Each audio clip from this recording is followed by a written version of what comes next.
मैं उसी दिन तुम्हारा साथ छोड़ करके सदा सदा के लिए चली जाऊंगी। महाराज बोली ठीक, मुझे शर्त मंजूर है। शांतनु की शादी वही गंगा के साथ में। अब गंगा के पुत्र पैदा हो तो है, वो गंगा अपने पुत्र को लेके अपनी धारा में डुबो के मार देती है। महाराज कुछ कहते नहीं है, क्यों कि अगर कुछ कह दे तो वो साथ छोड़ के चली जाएंगे। एक एक कर मात ने मारे बेटा साथ, और फिर भी शांतनु भूपने छोड़ो नहीं साथ। 7 पुत्रों को मार दिया। जैसे ही 8वें बालक का जन्म हुआ, आंगन में बधाइयां बजने लगी, स्त्रियां गीत गाने लगी। लेकिन गंगा उसी तरीका से अपने 8वें बालक को अपनी गोद में लेती है। महाराज शांतनु सामने खड़े हैं, विचार कर रहे हैं कि ये गंगा इस बालक को मुझे दिखाने के लिए ला रही है। लेकिन नहीं, जिस रास्ते पे महाराज खड़े थे गंगा ने वो रास्ता ही बदल दिया। आगे आगे गंगा और पीछे पीछे महाराज शांतनु है, और अपनी ही धार में अपने 8वें बालक को डुबोना चाहती थी गंगा। और तब तक पीछे से आवाज लगा दी महाराज ने, गंगा इसी तरीका से प्रत्येक संतान को तुम मारती चली जाओगी तो एक बात बताओ, मेरा वंश आगे कब चलेगा? तो गंगा ने ये कहा, महाराज तुम्हारा वंश आज ही चलेगा। तुमसे मैंने एक बात कही थी कि तुम हमारे किए हुए कार्य में कभी बीच में बाधा नहीं डालोगे। गंगा ने महाराज शांतनु की गोद में वो बालक दे दिया। और कौन सा काम किया?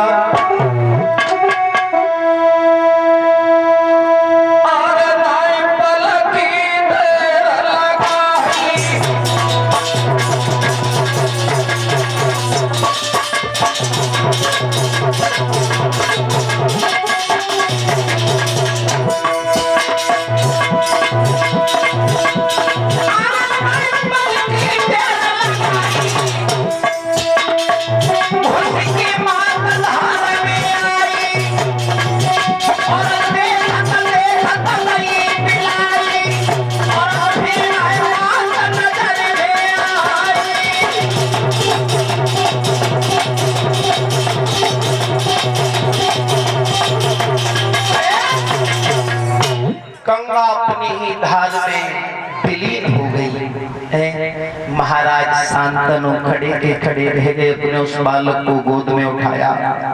सभी देवताओं के पास में गए तो देवताओं ने उस बच्चे को आशीर्वाद दिया, और उसी बच्चे का नामकरण संस्कार हुआ तो उस बच्चे का नाम रखा गया देवव्रत।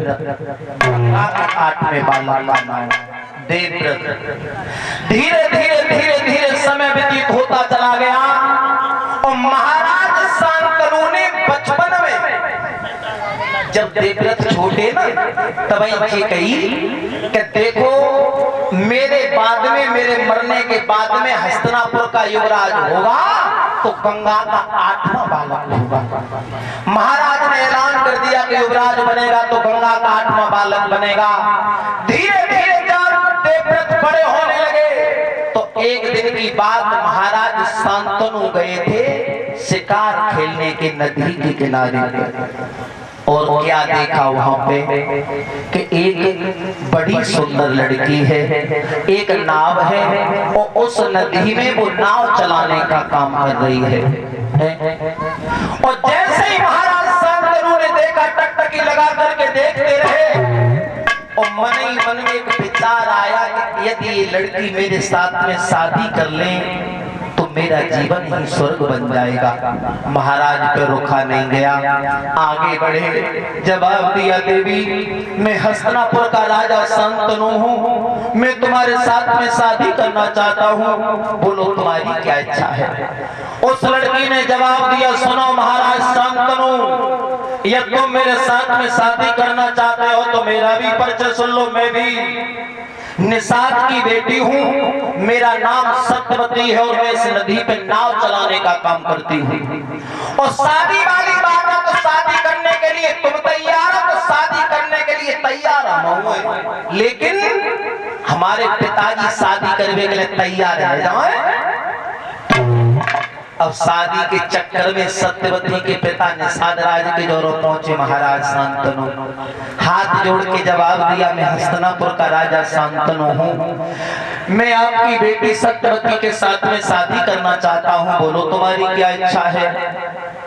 तो निषाद ने ये कहा कि शादी तो हम कर देते, कोई बड़ी बात नहीं है, लेकिन एक बात का ध्यान रखना महाराज शांतनु, शादी तो हम कर देंगे, लेकिन जो मेरी बेटी के संतान पैदा होगी वो हस्तिनापुर की राजगद्दी पे बैठेगी, बोलो शर्त मंजूर है तुम्हें।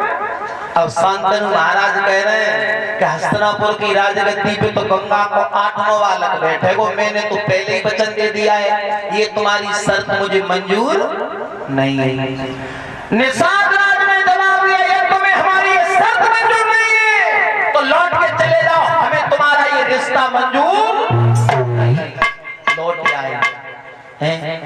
अब तो महाराज शांतनु आंगन में बैठे रहते हैं, बहुत समय व्यतीत हो गया, खाना पीना छूट गया।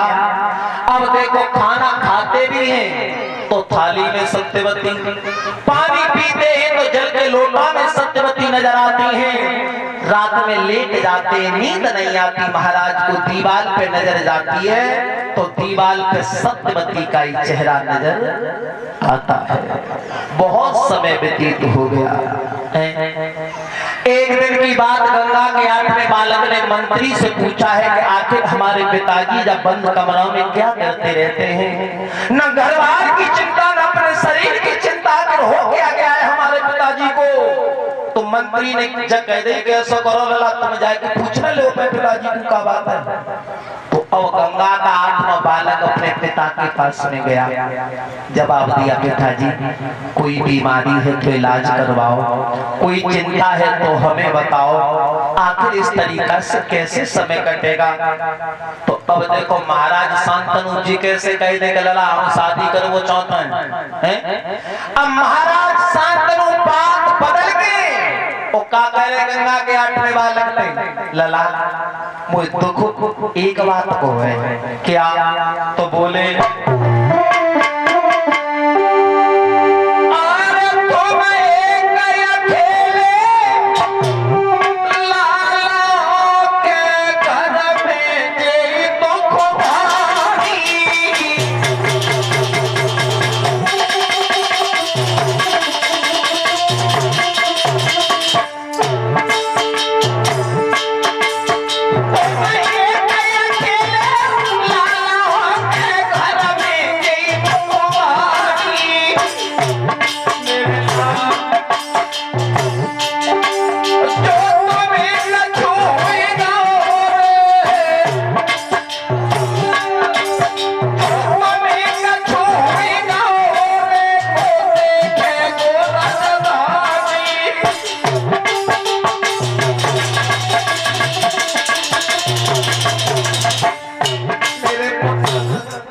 अकेले हो, भगवान ना करे किसी दिन तुम्हें कुछ हो गया बेटा, तो तुम्हारे मरने के बाद में मेरे राजपाट को देखने वाला और कोई नहीं। ओ बेटा मेरे लाडो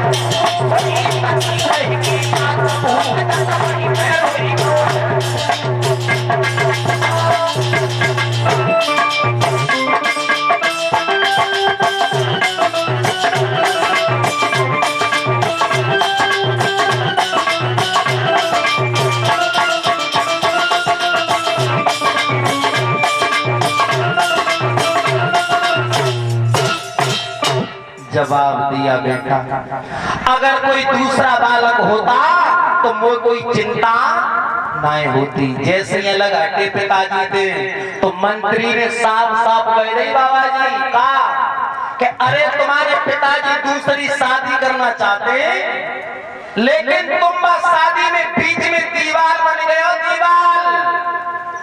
तो और देखो गंगा के 8वें बालक को सब बात बताई तो देवव्रत कहाँ पहुंचे? निषाद राज के पास में, और ये कहा कि तुम अपनी बेटी की शादी मेरे पिता के साथ में कर दो। पहले में और मैं कितना तो आजकल मालूम पड़ जाएगा लड़का को कमाए पिताजी शादी करवो चाहते हैं दूसरी, तो रात में पिताजी को मूड अलग कटोड़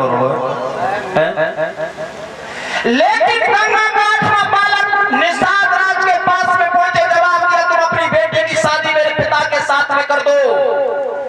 निषाद राज ने कही शादी करने के लिए लला तब तैयार है, अब तैयार है, लेकिन शर्त मेरी है नहीं, हस्तिनापुर की राजगद्दी पे बैठेगी तो मेरी जो लड़की के संतान पैदा होगी ना वो बैठेगी, वो लोग शर्त मंजूर है। तो तब गंगा के 8वें बालक ने ये कहा कि मैं अपनी मां गंगा की सौगंध खा करके कहता हूं मैं हस्तिनापुर की राजगद्दी पर नहीं बैठूंगा, तुम्हारी लड़की की जो संतान पैदा होगी वो हस्तिनापुर की राजगद्दी पे बैठेगी। अब देखो निषाद राज के मन में एक बात और आई, निषाद राज सोचने लगे चलो ये नहीं राजगद्दी पे बैठे हैं, लेकिन इनकी भी शादी होगी, इनकी भी संतान पैदा होगी, लेकिन इनकी संतान ने मेरी लड़की की संतान ने जबरदस्ती राजगद्दी छीन ली तो क्या होगा? तो गंगा का 8वां बालक कहने लगा निषाद राज से कि अगर इस बात का भी तुम्हें डर है तो जाओ, मैं भीष्म प्रण करता हूं आजीवन कुंवारा रहूंगा, कभी शादी नहीं करूंगा। भीष्म प्रण कर लिया, आजीवन कुंवारा रहूंगा। उसी समय शांतनु महाराजा ने जवाब दिया बेटा तुमने मेरे एक छोटे से सुख के पीछे अपने जीवन के सारे सुखों को दांव पे लगा दिया मेरे लाल, तो आज से मैं तुम्हारा नाम बदल करके भीष्म रखता हूं। आपने देखा होगा महाभारत में भीष्म पितामह के नाम से जाने गए थे।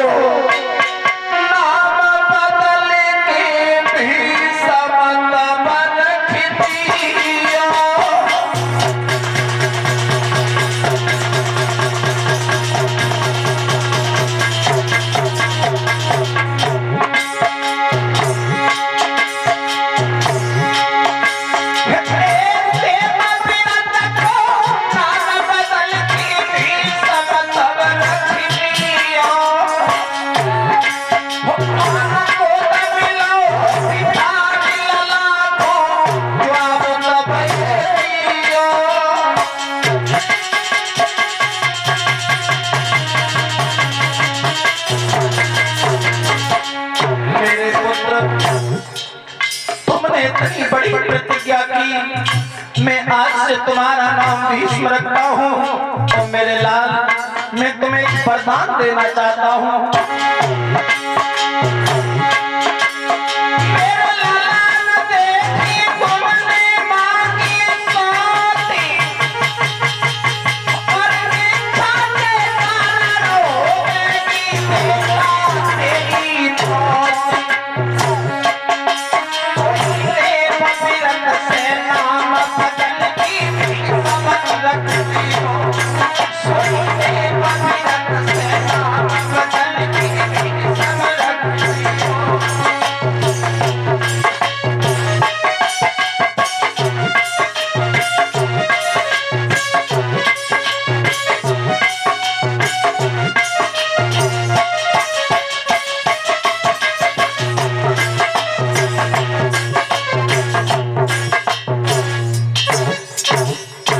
जवाब दिया बेटा मैं तुम्हें वरदान देता हूँ इच्छा मृत्यु का।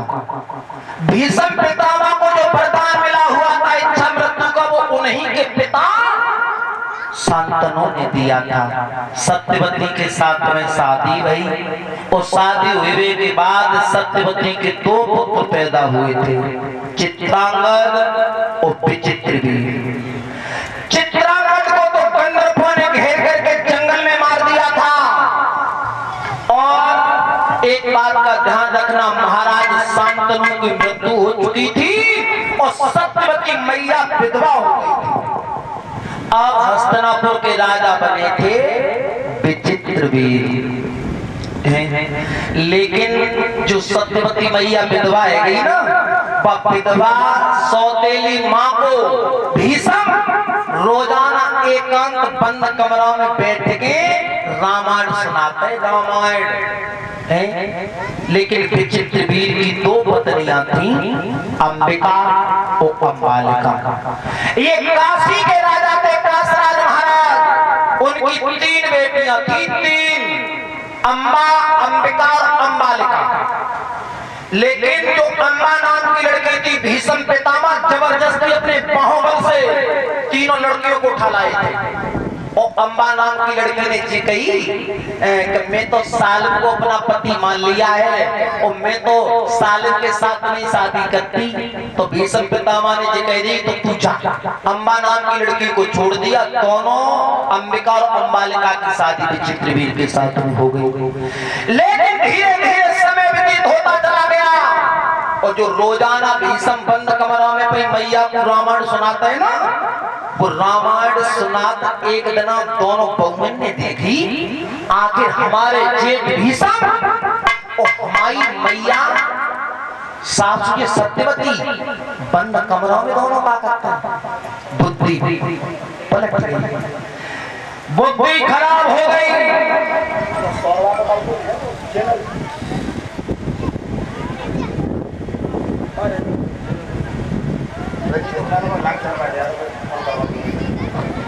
मेरे भगवान श्रोताओ, अब देखो अम्बा और अम्बालिका दोनों बुद्धि खराब हो गई कि आखिर ये दोनों कब तक तो कब तक आए और हमारे महाराज को मालूम है तो राज्य को चलाने में लगे रहता है। अब देखो भगवान श्रोताओ, एक दिन की बात, दोनों पत्नियों ने दासी को बुला करके समझाया, जवाब दिया, बहना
जल्दी जाओ, महाराज को बुला कर लाओ।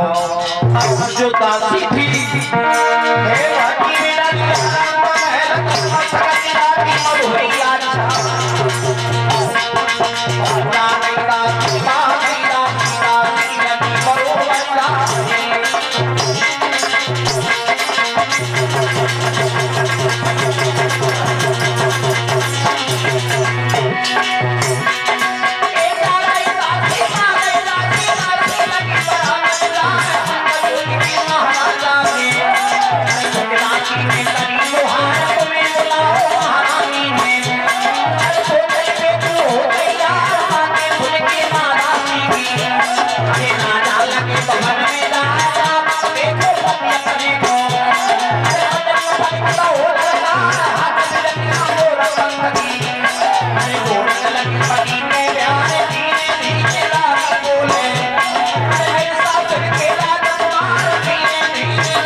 मेरे भगवत स्वरूप।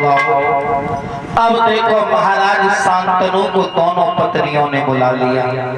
अब जैसे ही दोनों आई, एक बात बताएं, स्त्रियों के पेट में कोई बात रुकती नहीं है। कितनी भी पढ़ी लिखी हो, कितनी भी विद्वान हो, लेकिन स्त्रियों में एक अवगुण होता है परीक्षित महाराज जी। एक विद्वान ये कहता है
अब अंबिका और अम्बालिका दोनों महाराज के दोनों कानन से बैठ गई और महाराज को बहकाने लगी। जवाब दिया, सुनो महाराज, तुम तो राज्य को चलाए में लगे रहे तो, लेकिन तुम्हारे घर में मालूम है आग लग गई। आग?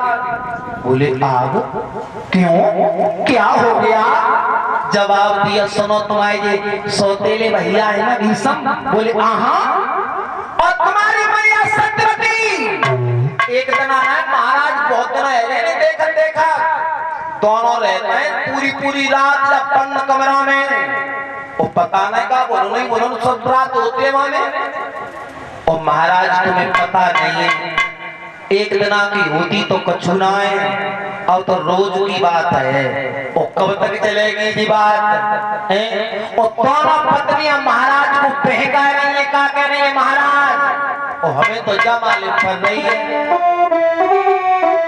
अरे इनका बहुत दिना घर पीछे,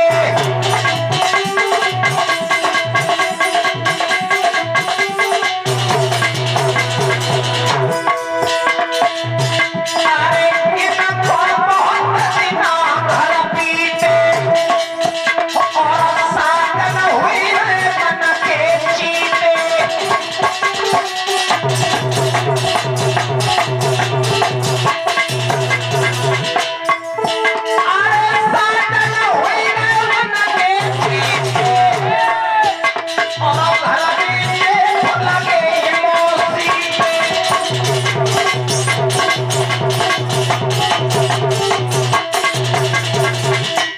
सुनो महाराज, राज्य को चलाओ लेकिन घर में ध्यान रखो। मुझे ये मालूम पड़ता है कि तुम्हारी मैया सत्यवती तुम्हारे सौतेले भैया भीषम के लिए बैठ गई। चित्रवीर कहने लगे, शर्म आनी चाहिए तुम्हें, अरे मेरा भैया ब्रह्मचारी है, और ब्रह्मचारी भैया को दोष लगा रही है। और दोनों पत्नियां कह रही है महाराज तुमने हमारी बात कहूँ मानी तो अब मान ले तुम है? अगर तुम्हें हमारी बात के ऊपर विश्वास ना है तो एक काम करो,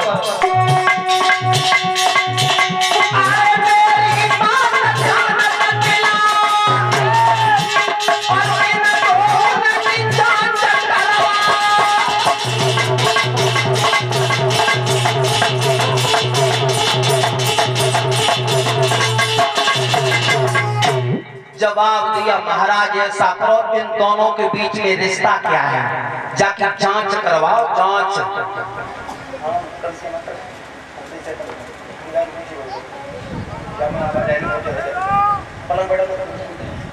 मेरे भव्य श्रोताओं, अब देखो विचित्र पीर की बुद्धि में एक बार तो झटका लग गया, आखिर हो सकता है ऐसा।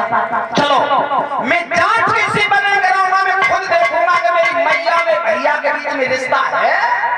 तो है आपने देखा होगा महल के पीछे जो झरोखा होते हैं ना जंगल, अब उन झरोखों को पकड़ करके लटक गए। जहां से देखूंगा कि मेरी मैया और मेरे भैया जब बंद कमरों में करते हैं तो कट्टा है।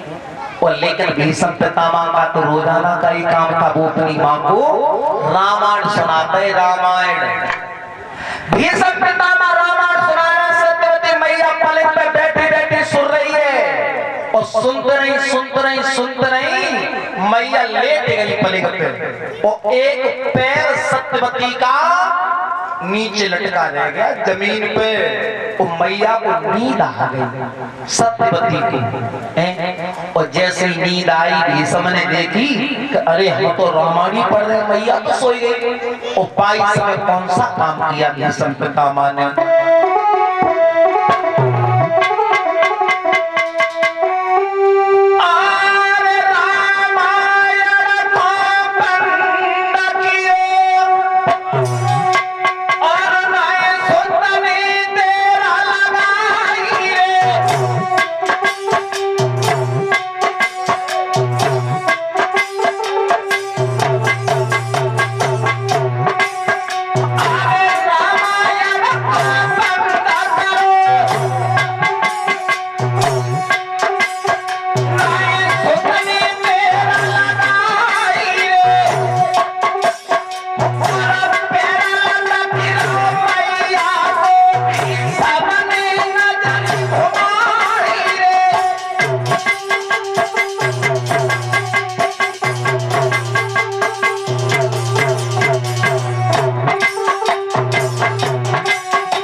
पितामह ने देखा कि मैया सो गई और मैया का पैर लटक रहा है जमीन से नीचे। अब देखो क्या कह रहे हैं भीष्म पितामह कि यहाँ पे मुझे कोई देखने वाला नहीं है और अपनी मैया के पैर को मैंने अपने हाथों से छुआ तो मुझे दोष लग जाएगा, दोष। और लेकिन जी को मालूम है कि देख रहे हो तो पीछे भी देख रहे हो है? अब देखो अपनी माँ के पैर को उठाने के लिए भीष्म ने कौन सा काम किया? जहाँ पैर लटक रहा था ना उसी समय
जहाँ पैर लटक रहा था और भाई पैर के जोरों घुटनों के बल लगे और अपनी मैया के पैर को सिर पे रखा और सिर पे रखने के बाद पलंग के ऊपर सरका दिया। अब पीछे राजा देख रहे हो, राजा कि देखो ऐसे भैया ने जाने में मैया के पैर को हाथों से तक नहीं छुआ और ऐसे भैया को मैंने दोष लगा दिया, मुझे मनसा पाप लग गया। पहले मनसा पाप लोगों करते हैं तो लेकिन हुआ क्या?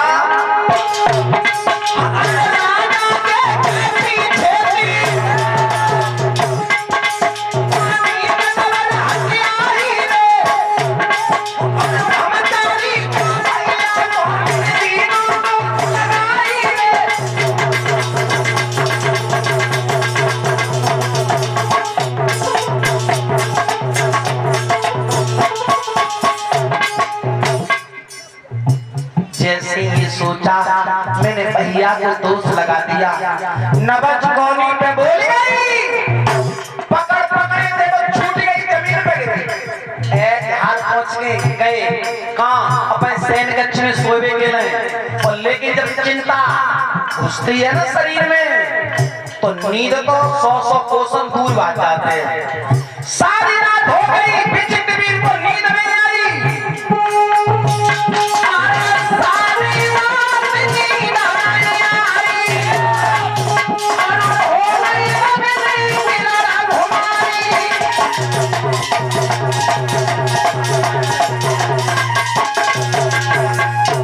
सब रात रह गई, नींद नहीं आई। सवेरा हो गया, माता सुबह और भीष्म पितामह रोजाना सूर्यदेव को जल छोड़ते थे। जल तो भीष्म पितामह तो सूर्य देवता को जल छोड़ रहे और विचित्र वीर दोनों हाथ जोड़ के पीछे खड़े हैं। क्या कह रहे भैया, बोलो अगर का मनसा पाप लग जाए तो जी बताओ कैसे छूटत है।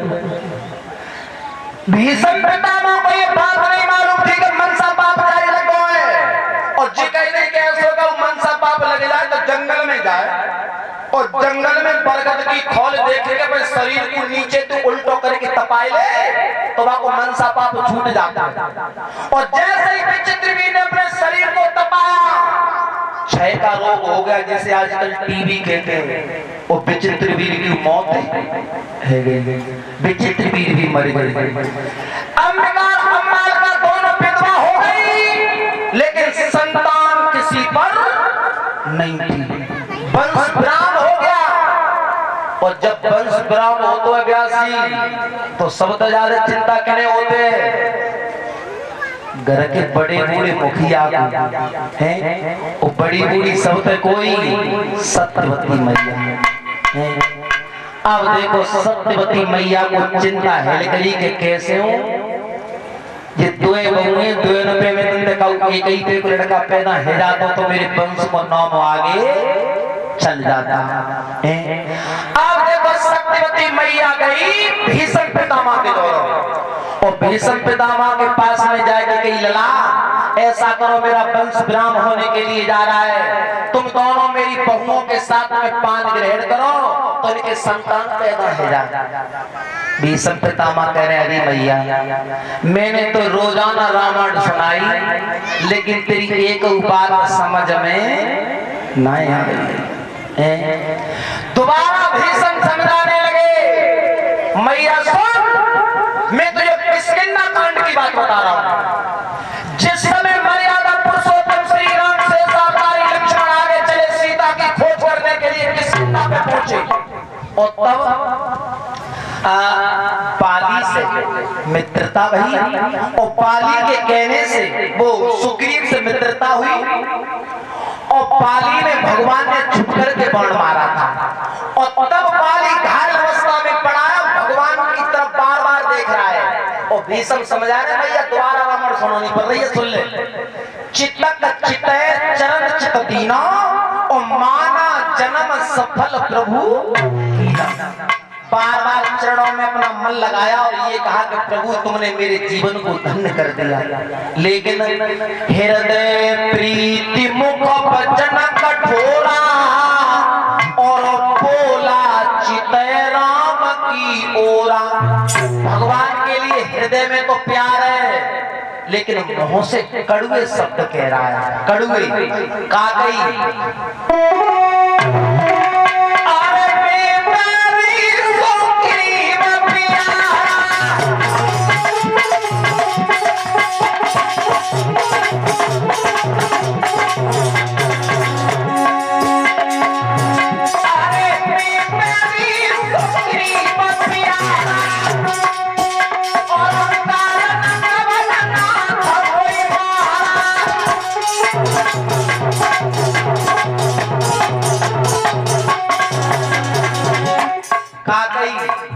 मैं बैरी सुग्रीव प्यारा। अरे हमारे दोनों भैया भैया के बीच की लड़ाई लेकिन तुम्हारे लिए मेरा भैया इतना प्यारा कैसे हो गया, मैं तुम्हारे लिए इतना दुश्मन कैसे हो गया। और तब भगवान ने लौट के जवाब दो मैया सुनी अब तो मतलब की बात आ रही है। राम ने कहा कि सुन मैंने तुझे क्यों मारा।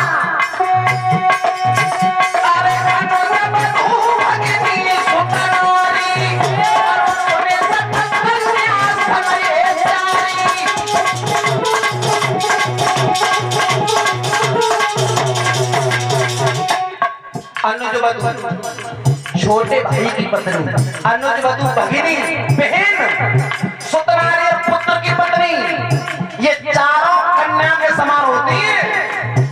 चारों कन्या के समान बताएं, छोटे भैया की पत्नी, बहन और कन्या, चारों एक समान। और ये कहा सुन,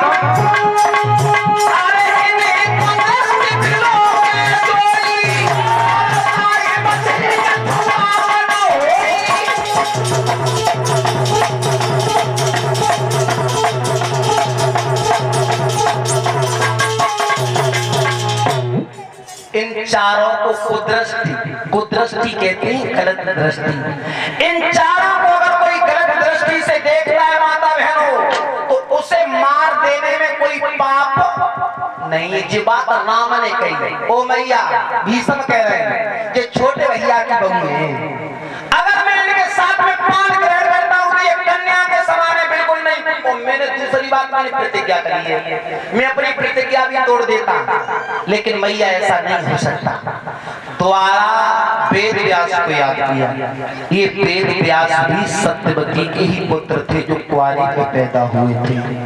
वेद व्यास आए और जैसे ही व्यास जी पधारे, ये कहा कि मैया कोई आदेश है?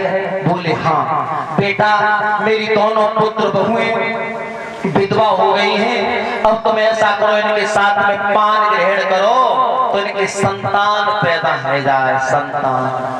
वेद व्यास ने ये कहा कि मैया मैं भी कहने के लिए महात्मा हूँ, सन्यासी हूँ, लेकिन ये तेरी दोनों पुत्र हुए नग्न होकर के मेरे सामने से होकर के निकल जाए तो मैं गर्भ में मंत्र के द्वारा उनके गर्भ स्थापित कर दूंगा।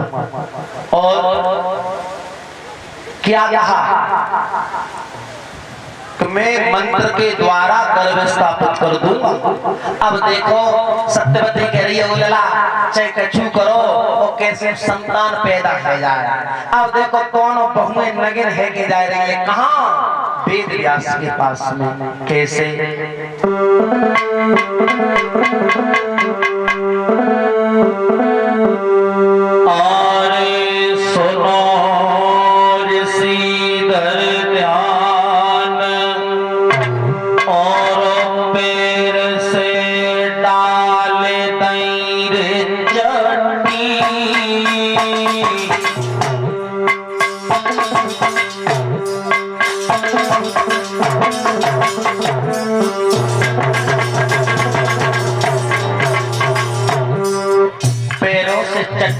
चट्टी कहते हैं चप्पलों से,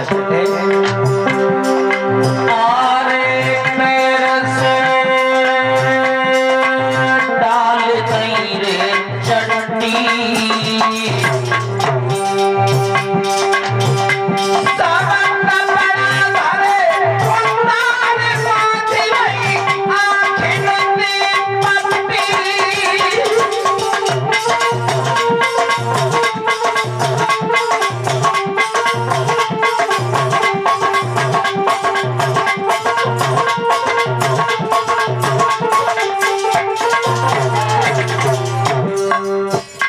आंखों से पट्टी बांधी, पट्टी।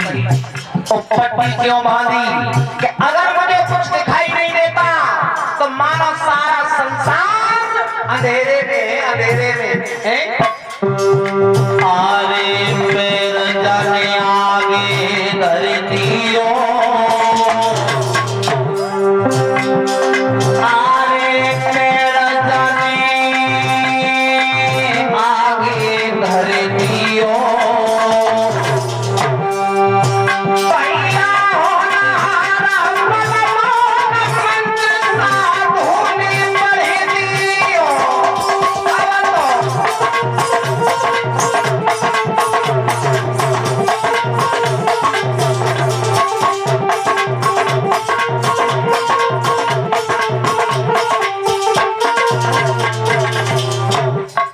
मंत्र मार दिया।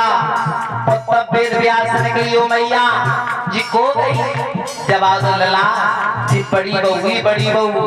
तो वेद व्यास ने जवाब दिया, मैया संतान तो इसके पैदा होगी, लेकिन आरे बचन मेरो नाय हुई गो मन तो आरे बचन मेरो नाय हुई गो मन तो जाने तेरा ले छुपाई ललानी तन में गियन तो जाने तेरा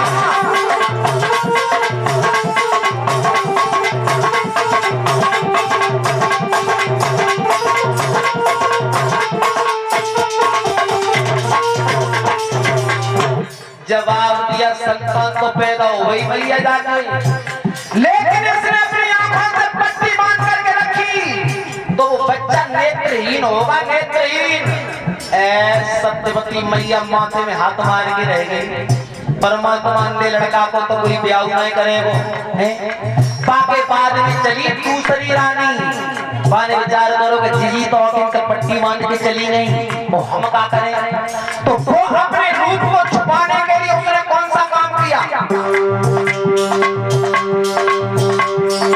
आरे कर्म जाने कर दो अनहोता, आरे कर्म जाने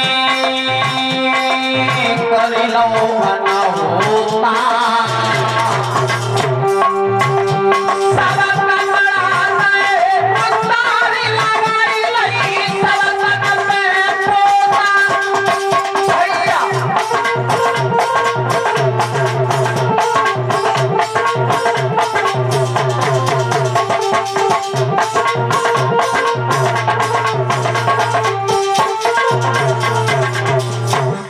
दूसरी रानी पोता बेटी लपेट ली। क्यों कि अगर मेरे शरीर को कोई पहचान नहीं पाएगा कि ये कौन है। जैसी गई महात्मा ने मंत्र पढ़ दिया, जवाब दिया मैया सुन, संतान तो इसके भी पैदा होगी, लेकिन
जवाब दिया वेद व्यास ने मैया संतान तो जाके हुए, लेकिन इसने अपने शरीर से पोता मिट्टी लपेट के रखी।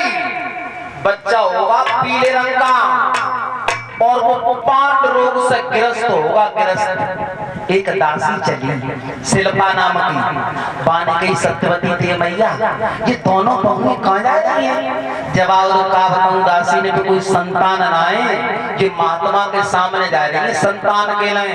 अब दासी कर रही है मैया संतान तो हमको ना, तो कह दे सत्यवती ने चली जाती। अब दासी जा रही है भगत जी कहां, महात्मा के सामने जाए तो रही है, लेकिन मोह बंद नहीं। क्या कह रही है, या तो जो मैया पागल है गई है वो या जी बाबा पागल है गो। ऐसे को संतान पैदा होती है। बुदरुई बुदरु बुदरुई बुदरु करते हुए जैसे महात्मा के सामने से होकर के निकली, जवाब दिया मैया संतान तो जाओ के पैदा हुई, लेकिन वो बच्चा का मुंह सारी जिंदगी बंद नहीं रहेगा। को भाई उनके दासी के विदुर महात्मा आपने देखा होगा महाभारत में, कौरवों की पांडवों से, पांडवों की कौरवों से कहते सब जिंदगी निकल गई, लेकिन काहू ने बात मान के ना आई। क्षमा करें, देखो सबल सिंह चौहान ने महाभारत लिखा है, बम्बई प्रेस, उन्होंने स्पष्ट लिखा है कि ये सब पुराणों पे पर्दा डाला गया है, वेद व्यास ने भोग किया है। क्षमा करें, अलग अलग विद्वान हैं, अलग अलग विद्वानों का अलग अलग मत है। आओ देखें आगे। अब पुत्र पैदा हुए जो आंखों से पट्टी बांध के गई उनके को भय धृतराष्ट्र अंधे, और जो मिट्टी लपेट के गई पोता मिट्टी, उनके पुत्र पैदा हुए पांडु। धीरे धीरे धीरे धीरे समय व्यतीत होता चला गया। पांडु महाराज की शादी वही दोए कुंती और माद्री के साथ में है। लेकिन जो धृतराष्ट्र अंधे थे, अब शादी वाई तो आए, लेकिन अंधो लड़का देख के लौट के चले गए। बहुत दिन समय व्यतीत हो गया। काबुल के राजा थे, काबुल के सुबल महाराज, उनकी बेटी बापो ना हो गांधारी। अब गांधारी का स्वयंवर हुआ। देश विदेश के राजा महाराजाओं के पास में पत्र भेजे गए। एक पत्र मिल गो भीष्म बाबा को, तो भीष्म बाबा ने कौन सा काम करो, जो अंधो लड़का हो ना धृतराष्ट्र, पाई के सिर पे मोहर भर के दूल्हा बना के और अकेले ही पहुंचे विदेश, काबुल विदेश में अकेले। और जैसे पहुंचे कहा देखी के स्वयंवर सभा में बड़े सुंदर सुंदर राजकुमार बैठे मंचानों पे हैं। अब भाई अपने अंधे दूल्हा बना के ले गए, उन्हें ले जाके दुल्हा बैठे। अब बैठे, अब गांधारी जैसे माला लेके छम्म छम्म करते हुए आई, तो धृतराष्ट्र की तरफ तो गांधारी ने नजर गुनाह करी। अब भीष्म बाबा सोच रहे कि अगर हम बिना बहू के लौट के हस्तिनापुर में गए तो बदनामी हो गई, हो गई। उसी समय लड़की घूम रही थी, आवाज लगा दी, खड़ी हो जा। और भीष्म पितामह उठ करके खड़े हो गए। वो क्या बोले,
पितामह ने कही ऐसी शादी नहीं होगी, अब खेतों में युद्ध होगा और तो लड़के जीत जाएगा ना।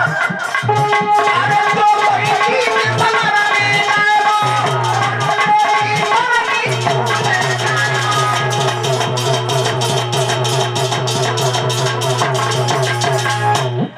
जवाब ऐसा करो, पहले युद्ध होगा।